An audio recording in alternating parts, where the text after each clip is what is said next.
Small desk, old-fashioned radio, hot tea steaming, stack of books to go, raindrops falling. Outside the window, lanterns shimmer in a colorful show. Pen and paper, my thoughts start to flow.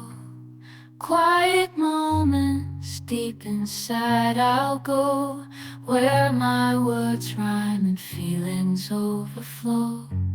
In this cozy corner, I find my soul. Rainy day reflections in my mind's embrace.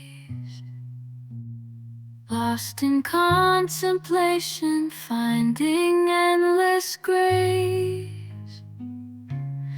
Every word I write, a piece of my own space. In this quiet sanctuary, I find my solace, my place.